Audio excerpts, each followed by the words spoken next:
and welcome back to the Heather Simcoe podcast, where we talk about health, faith, fitness, wellness, sobriety, addiction, and finding a more balanced way of living together. In the last episode, Food Fight, How I Ended My Abusive Relationship with Food, we focused on the chemical side of food addiction and what's in our food, how it hijacks our brains, and how awareness changes everything. Today is part 2. This episode is about the part that's harder to talk about, the emotional relationship with food, because removing chemicals is only half the battle. The other half is understanding why we eat, when we eat, and what we're trying not to feel when we do eat. So I want to take us back to my childhood, maybe yours as well for a moment. Most of us grew up with food tied to reward and punishment. You got good grades, the reward was ice cream. You had a bad day, you'll feel better after some ice cream. You didn't finish your dinner, you were punished. Food was never neutral, and as well-meaning as our parents were, this reward-punishment system taught us to attach emotions to food instead of learning how to process them. Food wasn't fuel. Food became comfort, celebration, and escape. And those lessons didn't disappear when we became adults. I shared before how being forced to finish my food and then eat it cold the next morning taught me something dangerous. Ignore your body. Eat fast, don't listen, just finish. That habit followed me for decades. My stomach never had time to tell my brain I was full. And for someone like me, someone with an addictive personality, food became my first drug of choice. My off button, fully disengaged and uninstalled. Here's something I've learned about myself and my addiction coming in many costumes. I can turn anything into an addiction. Office supplies, food, alcohol, exercise, work, shopping, even productivity. Same route, different branch, or different escape. And when food becomes the escape, it's especially confusing because unlike substances, you can't quit food. You have to face it multiple times a day. And for years, every meal felt like a battle and a decades-long war. Recently, I had one of those weeks. I had computer issues, a minor car accident, literally just one thing after another. And the old me would have said, a piece of cake is going to make this feel all better. And I caught myself mid-thought. Why do I want this? Not, is this good or bad, but what am I trying not to feel? And that question changed everything. Honestly, sometimes I still choose the cake, but now it's a choice, not an escape. And sometimes I choose a healthier version.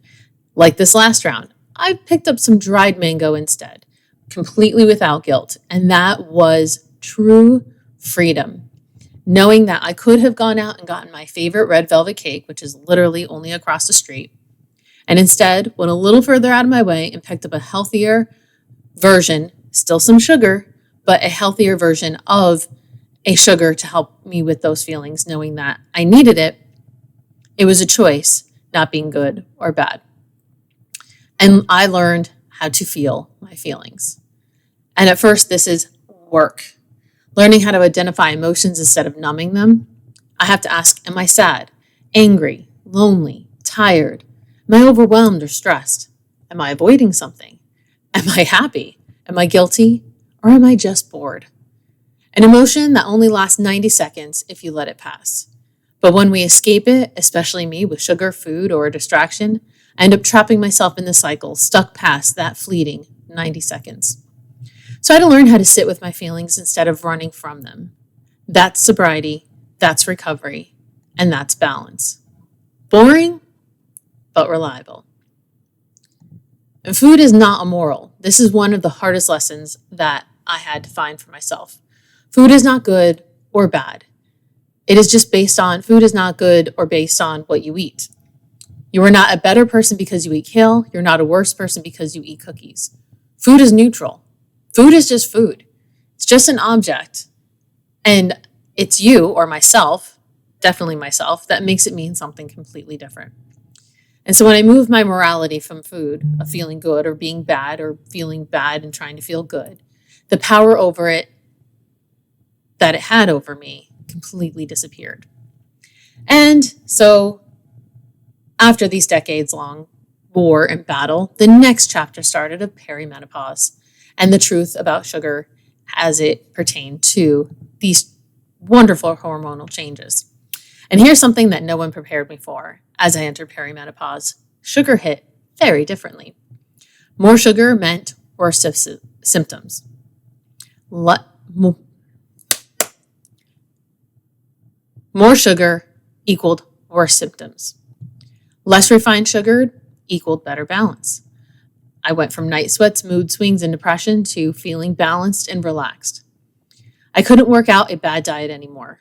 Food affects hormones, hormones affect emotions, and my emotions affected my behavior. So it wasn't about restriction, it was about awareness. And so, with all of these wonderful changes, nothing I know is easy, especially with how we're bombarded with food in our everyday lives. You can't turn on the radio, television, Instagram. Food is everywhere, especially in our culture. And it is definitely overwhelming trying to navigate this world. And so if you're thinking this feels overwhelming, hear me clearly. You do not have to fix everything at once. You fix one thing. For me, it was fixing one meal, one snack, one habit at a time. I conquer it and then add to it. I start with breakfast, or I start with lunch, or I'd start with that one afternoon snack. And when that becomes habit, I add on the next habit. Consistency beats intensity every single time. I have to be aware of my addiction and beat it by having a game plan ahead of time. And the biggest shift for me was preparing ahead of my hunger. Meal prep doesn't have to be complicated. Emergency freezer meals, you can buy them, have them ready in your freezer. I had pre-packed snacks, healthy pre-packed snacks, laid throughout my world, whether it's in my car, in my purse, in my mini fridge at work. Simple, repeatable dinners. I even found a dinner at Whole Foods, I kid you not, for under $30, a well-rounded, healthy, heat it and eat it meal. 4 giant chicken breasts, green beans, and potatoes. It can feed me for 5 days, whether I want to pack it for lunch and meal prep it, feeds my husband for 4 or 5 nights, or it feeds a family of 4. However you need to use it, you cannot beat a price at Whole Foods for a meal for 4. I mean, these are giant chicken breasts that normally go for $9.99 a pound. You can get the whole meal, kit and caboodle, in a metal tray that you can all have to take the lid off, throw it in the oven, heat it, and eat it. And so I figured out how to utilize these new tools, whether it's in my local grocery stores. It doesn't even, if you don't have a Whole Foods around you, you can go to Costco, get your $4.99 chicken, air fryers, chicken cooks in under 20 minutes, Instacart. I have my food delivered to me, so I don't even have to buy the foods. I will binge on at home.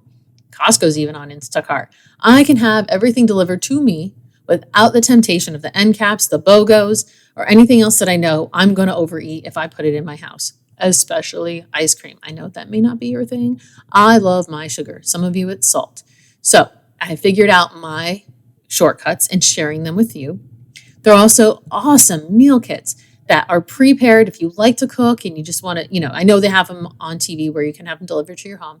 They also have them in the grocery store, but start utilizing those tools. Whether you look for them on Instacart, if you like to go to the grocery store, look for ways where you can make sure you're eating the healthiest, and if you're too busy, and how it can save you time. So these aren't shortcuts. For me, they're tools for sanity. And moms, hear me clearly, you matter too. If you don't take care of yourself, you won't be able to take care of anyone else. I used to be so focused on making sure everyone else has their food taken care of and then eat whatever at the end, because who cares? I made sure I took care of my family. It doesn't matter what I do for myself. Until my health started failing, my mood was all messed up. I was always angry, picking fights, or depressed. No one wants to be around me when I'm behaving like that. And I spent decades addicted to that cycle of behavior. And so what I became more aware of and working on is consistency over time. The other part of my journey in my food addiction and emotional eating was becoming addicted to the weight loss process. I spent decades addicted to losing weight and not maintaining my health. I'd lose 20 pounds, win a competition, gain 30, rinse and repeat. I believe I gained and lost these same 20 pounds at least 5 times. Definitely 5 times. So it's at least 100 pounds gained and lost, my body having no idea what's going on. And on top of it, the competition fed my addiction of extremes. Balance felt boring, and balance is where my peace lives. Finally, when I came to terms with those addictive cycles, finally, after decades and decades, the food noise finally disappeared when I gave my body what it needed. When I stopped looking for extremes, looking for escape, letting my body feel the emotion as it passes. I'm not perfect. As I said, I had a bad week. I still go through it. But I recognize when I'm hitting those extremes and when my mind or body wants to go into a different direction where my addiction is moving and I'm not bad getting good. This is a mental illness for me of the food noise, the addiction, that immediate release where those pins and needles are under my skin and I just want relief from that feeling. And once I found out it only takes 90 seconds for a feeling to pass, I could stop, let it pass through, and move on and really recognize, what does my body want? What does my body need? What food is going to be good for me? Or preparing the food ahead of time so that I have healthy food around me ahead of time, knowing that my body is nourished properly. And so here's the perspective I've loved to share. I used to be a school teacher, so forgive me if this seems a little seventh grade-ish. But the Pilgrims missed their destination, literally by their navigation being off by 1 degree. That's how they ended up in Massachusetts instead of Jamestown. 1 degree matters. One small decision repeated daily changes everything. So either every day you're building towards something constructive, or you're building or tearing down something. And that's your health. For me, it was my health. And not just my physical health, my mental health, all tied together. As my hormones are changing, my mood changes, and allowing myself to feel the feelings and feel empowered over the fact that I'm stopping and allowing myself the moment to know what's going on in my body and mind, acknowledge it, release it, and not have it tied to some kind of escape, whether it's food or alcohol or, as I mentioned, any other addiction or escapism that I know I have a tendency to do. So if food or anything like that feels like it's running your life instead of serving it, just know you do not have to do this alone. I want you to stop running from your old self and start running towards the new you. And I'm here for you. This community is here for you. Whether you work with me or find support elsewhere, you do not have to walk this road in isolation. Healing happens in connection, not by yourself. Honestly, the best thing I ever did was finally ask for help, find a coach, look at myself, stop and reflect on all of the things that I was doing that were hurting me instead of helping me.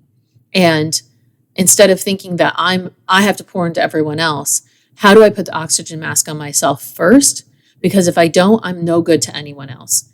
If I feel that I'm important in my family's life or my employee's life or any other part, that taking care of myself is primary before doing any of those other things. And I become a better mom, a better wife, a better employer, employee. Everything else in my life becomes better when I take care of myself first.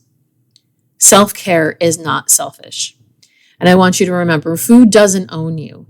Alcohol doesn't own you. These things don't own you. You're allowed to feel, you're allowed to heal, and you're allowed to live life balance.